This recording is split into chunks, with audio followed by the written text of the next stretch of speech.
윤석열 탄핵 국면에서 대한민국 언론 제대로 역할을 하고 있느냐. 저는 불만이 굉장히 많습니다. 기계적 균형이라는 이름으로 우리에게 어떤 사실을 강요하고 있는데 혹시 전쟁과 평화라는 두 가지 문제가 있을 때 우리는 전쟁과 평화를 반반씩 나누어서 우리가 이해해야 합니까? 내란이 일어났는데 내란을 일으킨 범죄자와 그 내란을 막아낸 국민들 사이에서 또 반반의 의견이 존재할 수 있습니까? 기계적 균형이라는 이름으로 한국 언론이 마치 정론을 하는 것처럼 보이지만 그것이야말로 내란 세력에 동조하는 것과 다름이 아니다.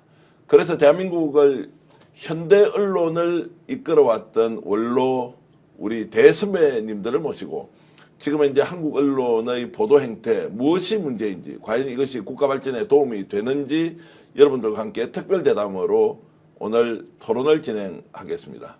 귀하신 네 분 모셨는데요. 먼저 소개를 해드리겠습니다. 이부영 이사장님 나오셨습니다. 어서 오십시오. 반갑습니다. 먼저 제가 소개를 좀 해드리겠습니다. 자, 동아투위의 위원장을 하셨고 자유언론 실천재단 명예이사장을 하셨습니다. 그리고 기억하시죠? 국회의원도 하셨습니다. 열린우리당 의장까지 지내신 정말로 대한민국 언론의 대부 중에 대부십니다. 이렇게 나와주셔서 고맙습니다. 맞습니다. 네. 자, 그리고 성한표 대표님이신데요. 조선투위 위원장 출신입니다. 그리고 언론비상시국회의 대표였고요. 한겨레신문 부사장을 지내셨는데 많은 분들이 기억하고 계실 겁니다. 어서 오십시오. 자, 그리고 한종범 대표님입니다. 중앙일보 기자를 하셨고요. 80년 해직언론인협의회 상임대표를 현재 맡고 계신데 어서 오십시오. 예, 안녕하세요. 예. 자, 그리고 제가 가장 존경하는 언론계 대선배님이십니다.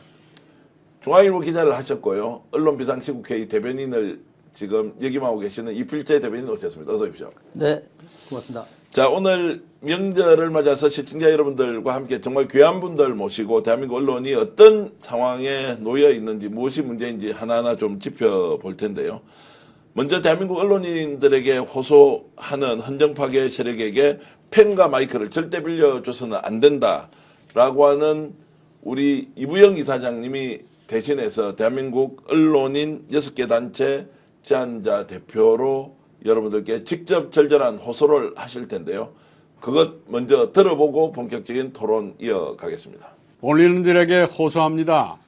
헌정 파괴 세력에게 펜과 마이크를 절대 빌려줘서는 안 됩니다. 윤석열의 12.3 내란과 그에 동조하는 폭도들의 119 서울 서부지법원 난입 폭동이 민주시민이 피와 땀으로 세운 대한민국의 민주주의를 평전등화의 위기에 몰아넣고 있습니다.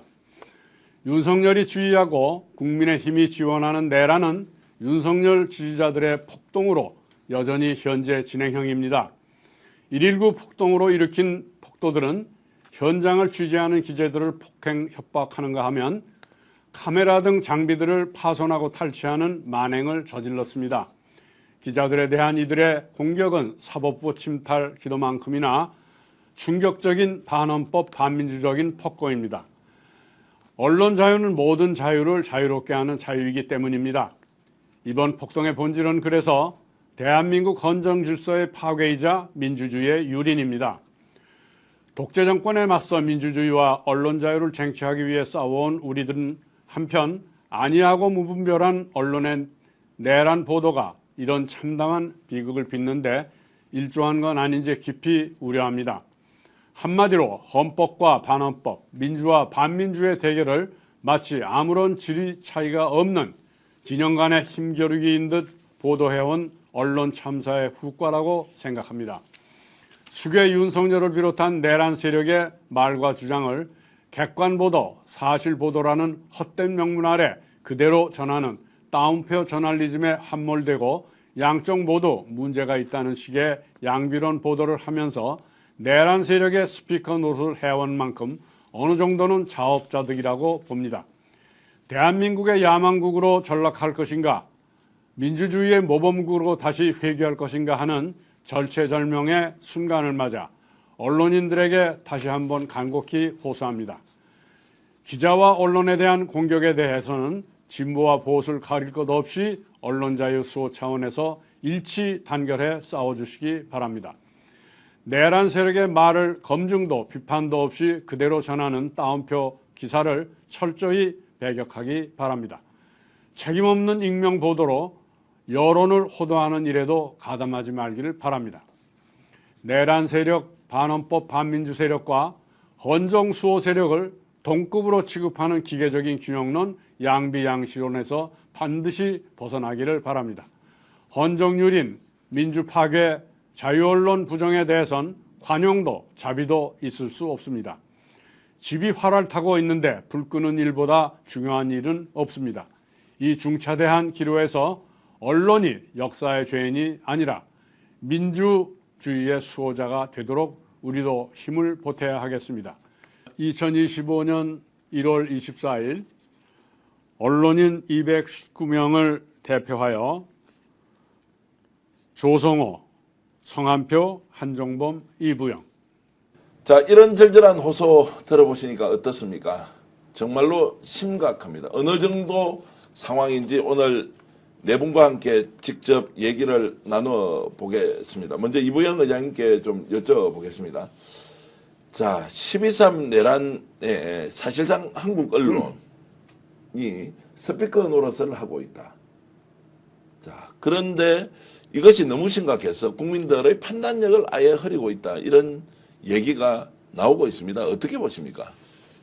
12.3 내란을 일으킨 수괴 윤석열이 자기가 일으켰던 그 내란 어떻게 보면 그 자기가 일으킨 쿠데타 이것이 잘못된 것이 없다라고 주장을 하는데 그 주장을 일부 뭐 대다수라고 해도 될 그 언론들이 그대로 이걸 알려주고 있단 말이에요. 이 사람은 이미 헌재에서 탄핵을 당할 운명에 처해 있고 또 기소되어서 이제 재판을 받아야 됩니다. 이런 사람이 주장하는 내란에 뭐 잘못이 없다라는 이런 주장을 그대로 옮긴다는 거는 이건 있을 수가 없는 일이에요.